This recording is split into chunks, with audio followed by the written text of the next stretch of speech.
You know, guys, what you're looking at right now on your screen is one of very many examples that a lot of gooch slickers and a lot of fanboys, a lot of these guys that will stop at nothing to make sure that people are not critical of a multi-billion to trillion-dollar company that, by the way, does not care about them, but that's besides the point. What you're looking at is the top 10 most played games on PlayStation in April. And what you can see here is that at number 1 we have Call of Duty, except it's not Call of Duty. What it actually is Call of Duty HQ with the asterisk there, because when you look at the very bottom, what does this asterisk mean?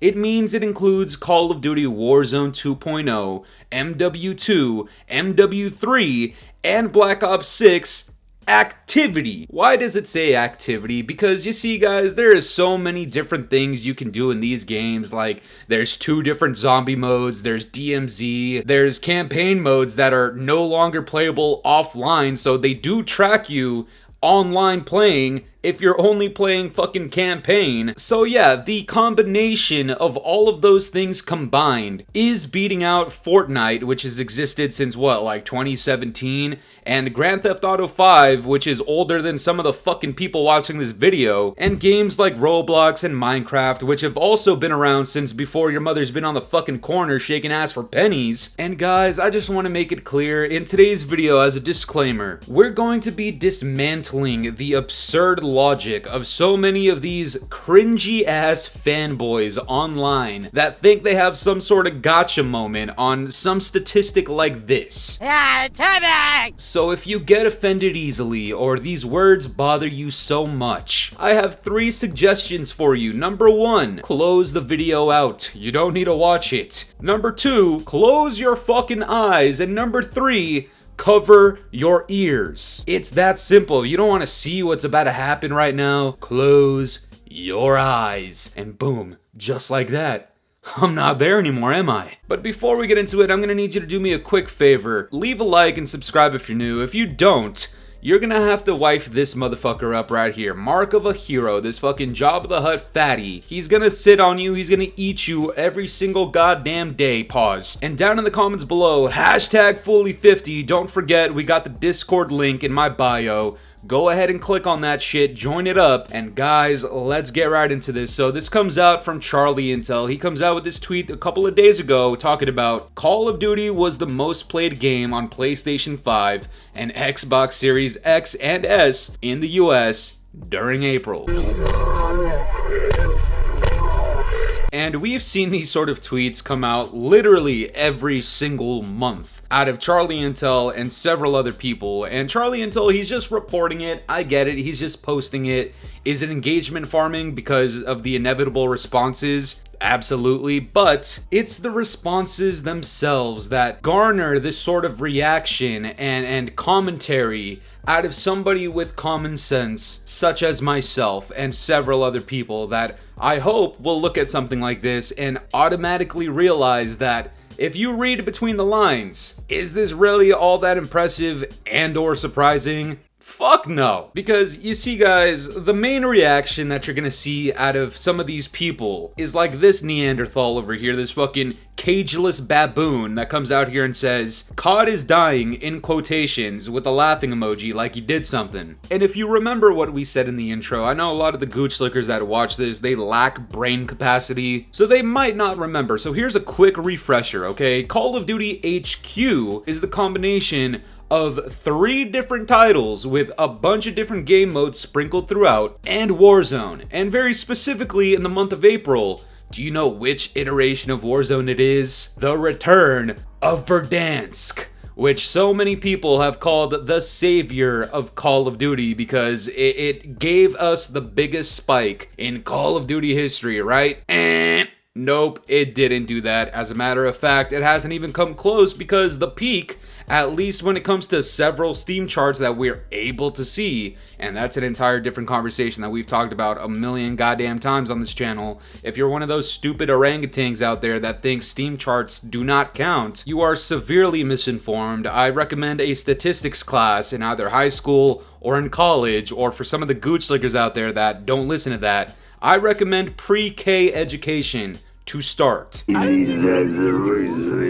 no, we've become so smart, they're stupid to us! Anyways, the absolute peak that we saw in this current era of Call of Duty was back in MW 2019 Part 2. Absolute horseshit, dog shit, camel shit, moose shit game with, I believe, a peak of like 480,000 concurrent players at one time on Steam by itself. And when Call of Duty plummeted in ratings and in popularity, as it obviously did, that's not to be questioned whatsoever, that is an absolute fucking fact, the return of Verdansk has literally clocked in at like a quarter of that. Anyways, once again, when it comes to the Steam charts, we're not even talking about the number, we're talking about the trend that it shows, and if you ignore the trend, again, you're just mentally handicapped, okay? That's just a fact. Because I could easily come out here and say, hey, you know what, at the time of this screenshot, on a fucking Sunday, the 24-hour peak was less than 100,000, which is like a 30 to 40,000 drop from the peak release of Verdansk, and on a fucking Saturday, it didn't even hit 90,000. And I made sure to include the Saturday and Sunday numbers here because according to the cope of a lot of these gooch-licking fanboys with first-class tickets on the short bus,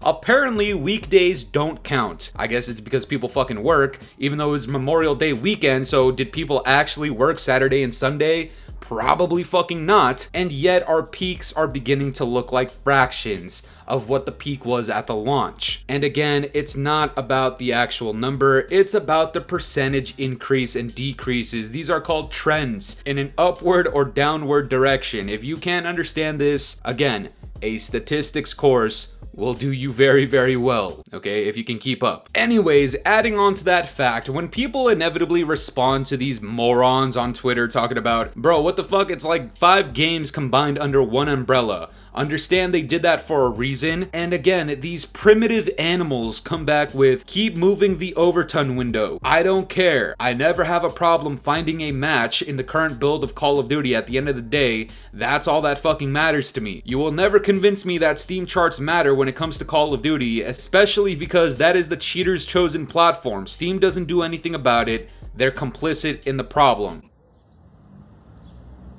Man, what the fuck is you talking about? What the fuck was that? I'm sorry, Bro, did the first guy even mention Steam charts? Also, what is this, like, assumption that all cheaters are on Steam? What the fuck? Also, if you're able to find a game very, very quickly in this current build of Call of Duty, in the state that it's in, all that tells me is that you are so putridly dog shit at the game that SBMM is putting you in a match very, very quickly with the other bots that suck balls at the game. You see, guys, when you bring up these points to these people, it's like all logic is thrown out the window, okay? So when you see people talking about, oh, Call of Duty dead, you think Call of Duty dead, that means you're stupid. Haha, it's #1 on PlayStation. Please do not forget that as their superior, you need to have a little bit of patience, okay? So to the gooch slickers out there that really, really hate the Scatmaster, I'm throwing you a bone out here, okay? I am telling the people above you, which is like 99% of society, to please take it easy on you as a gooch slicker because you're just not there yet, okay? And it's okay.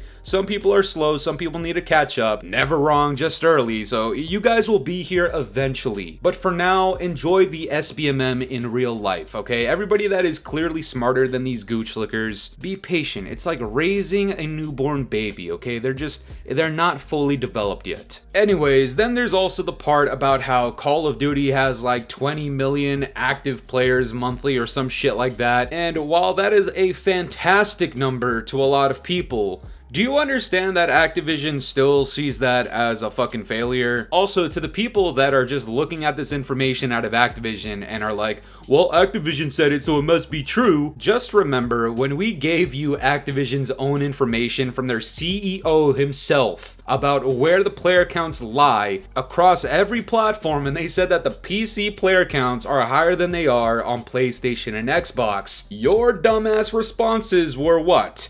It was, oh, well, you believe everything Activision says? That means you're stupid. Bro, your receptors is down, homie. Your receptors is down. This is the equivalent of taking a banana away from a monkey in the zoo, okay? They start tweaking. They make no logical sense, okay? They are acting instinctively instead of logically. And when you provide them with facts like, hey, Call of Duty HQ encompasses like 5 different goddamn titles and modes, all of a sudden they don't understand the English language, okay? So this is the kind of people that you're dealing with, which is why I'm saying yet again, have patience with them, guys. They're not here yet. Anyways, to add salt into the wound, the same person that provided you the data that you're using as evidence that Call of Duty is not dead is the same guy that comes out here and says, the problem with Call of Duty now is no longer about needing more content, but it's about fixing the basic issues of the game.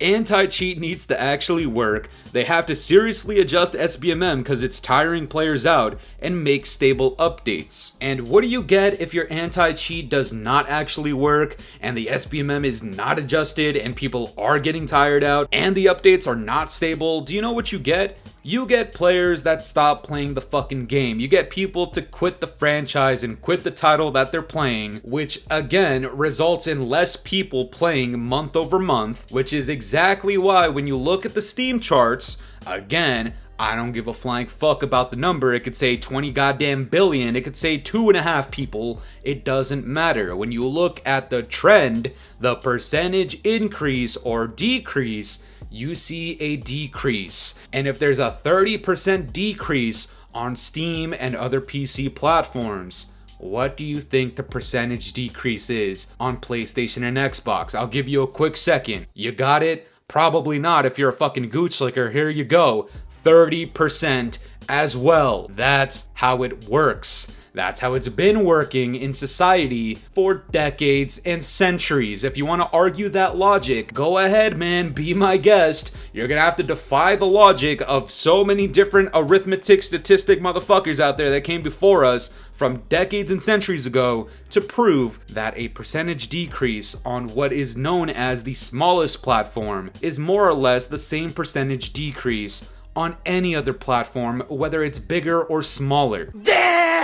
And what's contributing to that? The tweet that I showed you like a minute and a half ago. The incompetence and neglect from not only the developers, but Activision as a publishing company as well. And to close this video out, I just want to remind people that when I get on this microphone to start talking this shit, it's not only to dismantle the logic of a lot of these Neanderthals, it's also to entertain people because at the end of the day, that's my goal. But not only that, I'd like to inform people and bring awareness to several different issues so that no matter if you're somebody like the Scatmaster or the top 99% of society that agrees that whatever we're looking at here in Call of Duty today is universally not in a good state, but that even the bottom 1% of intellectuals in society, the people that really try defending Activision from people like myself, no matter who you are, that collective 100% of people, they get a better experience from people like myself and people much larger than myself with an actual platform that matter to Activision can relay information to Activision about problems that we're having in the franchise so that one day Activision and the developers can make a decision that benefits and favors everybody. But that's gonna do it for me today, guys. I'm curious to know what you guys think about all this. Do you think Call of Duty is in a healthy spot, all things considered? And are you one of those disgusting, dumbass rodents that thinks the Steam charts do not matter? Let me know down in the comments below, and if you enjoyed today's video, make sure to leave a like, subscribe if you're new, hit the bell notifications to stay up to date with my newest videos, and yeah guys, it's been the boy Fooly. Have yourselves a good one. I'm out of here. Peace.